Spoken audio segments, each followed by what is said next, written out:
अब domain number 4 security operations के अंदर जो हमारा पहला मॉड्यूल है कंप्यूटिंग रिसोर्सेज 4.1, ये उसका लास्ट लेक्चर है ऑन सिक्योर कोडिंग।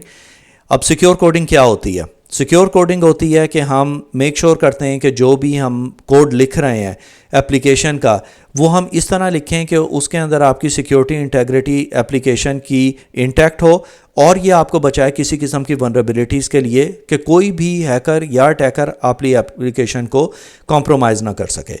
अब ये सारी चीज़ें सिक्योर कोडिंग के अंदर आती हैं कि आपकी ये रिस्पॉन्सिबिलिटी होती है बीइंग ए प्रोग्रामर कि मेक श्योर कि आपकी एप्लीकेशन फ्री हो from any sort of vulnerabilities या कोई भी जो एक मेल प्रैक्टिसेस उसके अंदर होती हैं।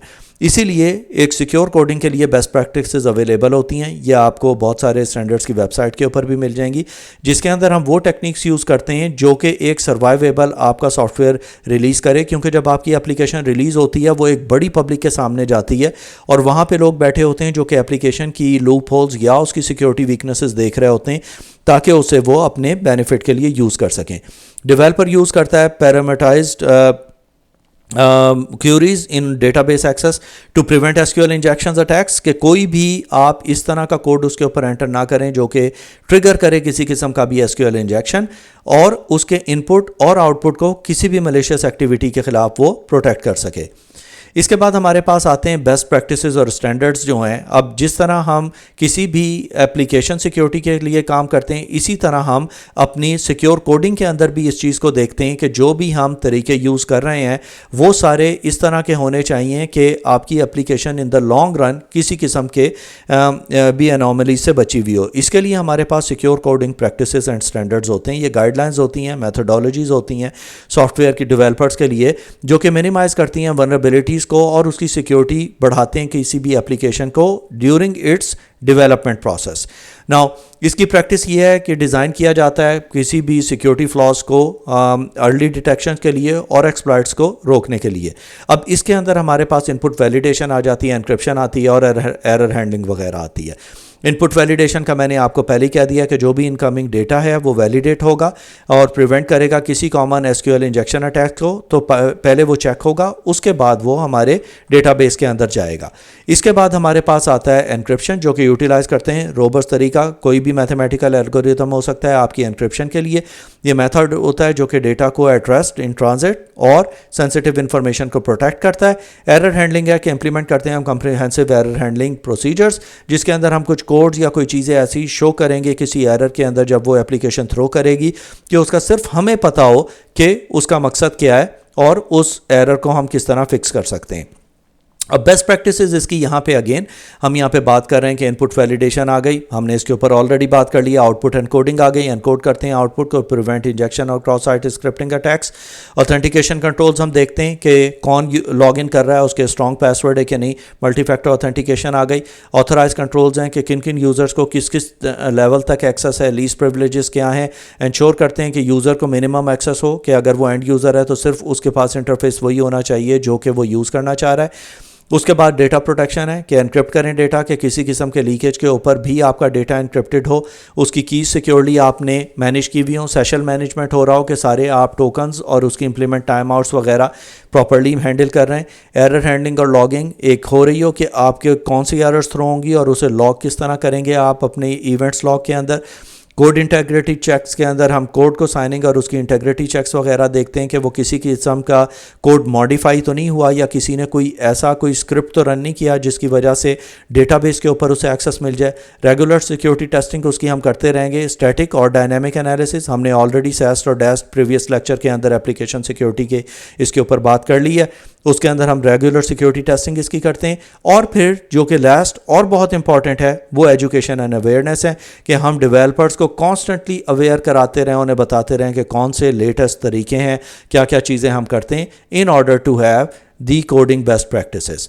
अब अगर आपने देखने कोई भी स्टैंडर्ड के कोडिंग के बेस्ट प्रैक्टिसेस क्या हैं तो आपके पास OWASP है, हमारे पास SAN स्टैंडर्ड्स हैं, सर्ट सिक्योर कोडिंग है, ISO स्टैंडर्ड्स हैं, NIST सिक्योर कोडिंग है और Microsoft system development life cycle है। अब او ایس کیا کرتا ہے؟ یہ لسٹ کرتا ہے ٹاپ 10 کرٹیکل ویب اپلیکیشن جو کہ سیکیورٹی رسک کے اوپر ہیں اور اس کے ریکمنڈیشنز اور اس کی میٹیگیشنز بتائے گا. سینس کے اندر کیا کرتا ہے کہ وہ رینک کرتا ہے موسٹ ڈینجرس سافٹ ویئر جو کہ ایرر آتی ہیں اس کے اوپر اور ونربلٹیز جو بھی سافٹ ویئر میں فائنڈ ہوئی ہیں. سرٹ پرووائڈ کرتا ہے ڈیٹول کوڈ سٹینڈرڈز وغیرہ کو جو کہ کسی بھی پروگرامر کے لیے بہت امپورٹنٹ ہے تاکہ وہ کسی قسم کے سیکیورٹی فلاز کو ایوائڈ کر سکے اپنی اپلیکیشنز کے اندر. آئی ایس او کے اندر یہ پرووائڈ کرتا ہے ایک فریم ورک جو کہ ایک سیکیورٹی پروفیشنل کے لیے چاہیے ہوگا اور پروگرامرز کے لیے پروسیسز وغیرہ ہوتے ہیں جو کہ مینیج کرتے ہیں انفارمیشن سسٹمز کو. لسٹ اگین نسٹ ایک کوڈنگ سٹینڈرڈ ہے جو کہ آفر کرتا ہے گائیڈ لائن سیکیور کوڈنگ اور بیسٹ پریکٹسز وغیرہ کو. اور Microsoft system development life cycle ہے جو کہ انٹیگریٹ کرتا ہے security and privacy into your application development. اب اس کے بعد ہم دیکھتے ہیں کہ تھریٹ ہنٹنگ کیا ہوتی ہے جو کہ بہت امپورٹنٹ چیز ہے ہماری سیکیور کوڈنگ کے اندر. اب جیسے کہ لگ رہا ہے تھریٹ ماڈلنگ اس کا ایک پروڈکٹیو اپروچ ہوتی ہے ٹو آئیڈینٹیفائی دی ایسٹس کہ وہ آئیڈینٹیفائی کریں ایسٹس پرائیورٹائز کریں اس کی پوٹینشیل سیکیورٹی رسک کو یا نہیں اس کا attack surface to a system یا application in different stages of development. اب اس کے اندر ہم کیا کر رہے ہوتے ہیں کہ ہم دیکھ رہے ہوتے ہیں کہ کون سی ہماری اپلیکیشن ویک ہے جس کے اوپر اٹیک کیا جا سکتا ہے یا جو ٹارگٹ ہو سکتی ہے یا اس کے اوپر کوئی چیز ایسی ہو جو کہ ایک ویک ہو جو کہ ونریبل ہو سکتی ہے. تو اس کی اٹیک سرفیس کو دیکھتے ہوئے اس کے اندر ہم اس کے انٹری پوائنٹس دیکھیں گے کیا ہیں, اس کی ونریبلٹیز کیا ہیں, اٹیکر اسے کس طرح ایکسپلائٹ کر سکتا ہے. یہ ساری چیزیں جو ہیں یہ ہم ساری تھریٹ ماڈلنگ کے اندر دیکھتے ہیں. اب اس کے اندر ہم ایپلیکیشن کے تھریٹ کو اس کی ڈیولپنگ سٹیجز کے اندر میٹیگیٹ کرتے ہیں, اس کے اسٹریٹجیز نکالتے ہیں اور امپلیمنٹ کرتے ہیں بیسٹ ڈیزائن کوڈ یا ٹیسٹ کیسز وغیرہ تاکہ ہم اپنی ایپلیکیشن کو سیکیور بنا سکیں. کوئی بھی ایپلیکیشن کو بیفور لانچ جیسے کہ آن لائن پیمنٹ سسٹم وغیرہ ہے ایک سیٹ آف ٹیمز ہوتی ہے سیکیورٹی کی جو کہ ٹیسٹ کرتی ہیں اپنی ایپلیکیشن کو کسی قسم کے اٹیکس کے لیے یا کسی قسم کی کراس سائٹ اسکرپٹنگ یا ہائی جیکنگ کے اوپر. تو یہ ہمارا لیکچر تھا آن سیکیور کوڈنگ. اس کے ساتھ ہمارا ماڈیول نمبر 1 جو کہ 4.1 کمپیوٹنگ ریسورسز کے اوپر تھا یہ کمپلیٹ ہو گیا. اس کے بعد ہم شروع کریں گے ڈیٹا ایسٹ مینجمنٹ. اب ڈیٹا ایسٹ مینجمنٹ کیوں امپورٹنٹ ہے, کیوں ہم اپنی اپلیکیشنز کے لیے میک شور کرتے ہیں کہ اس کے اوپر سارے پرنسپلز اسی طرح انٹیکٹ ہوں جیسے کہ ہم نے اپلائی کیے ہیں. ناؤ ہم تیزی سے کور کر رہے ہیں اپنا فائنل کی طرف جا رہے ہیں تاکہ ساری چیزیں آپ کو پتہ ہوں. جسٹ میک شور کہ آپ نے سبسکرائب کیا ہوا channel. 95% of my viewers are not subscribe to the channel. ہمیں بہت ساری موٹیویشن ملتی ہے اگر آپ لوگ پراپرلی اس کے اوپر فیڈ بیک بھی اپنا دیں, شیئر کریں, کمنٹ کریں اور کوسچنس پوچھیں. آپ لوگوں نے دیکھا ہوگا ہمارے چینل کے اوپر ہمارا ٹیلی گرام لنک بھی اویلیبل ہے. اگر آپ لوگوں کے پاس کوئی بھی کوسچنز ہیں کسی بھی سرٹیفیکیشن سے ریلیٹڈ یا آپ کوئی ایک اسپیسیفک سرٹیفیکیشن چاہتے ہیں جو ہم اپلوڈ کریں اپنے چینل کے اوپر, آپ ہمیں ہمارے ٹیلی گرام چینل کے اوپر ریچ آؤٹ کریں تاکہ ہم آپ کی پسند کے ٹریننگ پروگرامز سامنے لاتے رہیں.